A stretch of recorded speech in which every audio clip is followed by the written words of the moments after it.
ஆண்டவர் என்ன வாக்கு கொடுக்குறாருன்னா, நீ சும்மா இரு. நான் சும்மா இருந்தால் எல்லாம் நடக்குமா? நிறைய பேர் அப்படி தான் கேட்பாங்க. நான் சும்மா இருந்தோடனே பிரச்சனைன்னு ஒன்று வந்தால், சில பிரச்சனையை நீங்கள் சும்மா இருந்தால் அது பாட்டுக்கு சரியாயிடும். அதான் சொல்லுவாங்கள்ல, ஒரு தீ எரிஞ்சிட்டு இருக்குது, அந்த தீயை நம்ம ஒன்றும் பண்ண வேண்டாம், கொஞ்ச நேரம் எரியும், அதுக்கப்புறம் அந்த தீ தன்னை போல அந்த தீயை அணைஞ்சிரும்.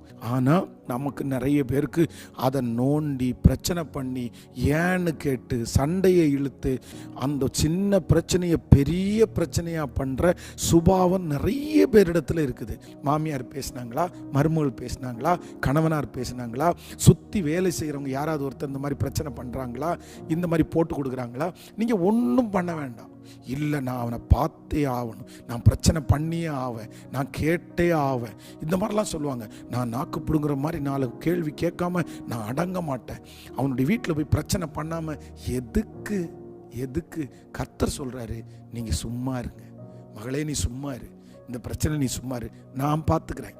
எப்படி போகணும், என்ன செய்யணும்னு ஏசப்பாவுக்கு தெரியும். சும்மா இருக்கணும்னு ஆண்டவர் கிருபையாய் அழைக்கிறார். அதனால் உங்கள் ஃப்ரெண்ட்ஸோ சொந்தக்காரங்களோ வீட்டில் யாராவது ஒருத்தரோ, நீ ஏதாவது ஒன்று பண்ணியே ஆகணும், நீ சும்மா இருக்காத அப்படின்னு உங்களை உசுப்பேத்தினா, உங்களை ஏதாவது ட்ரிகர் பண்ணால், தயவு செய்து ஆண்டவருடைய பிள்ளைகள் இடம் கொடுக்காதீங்க, அவங்க வார்த்தைக்கு இடம் கொடுக்காதீங்க.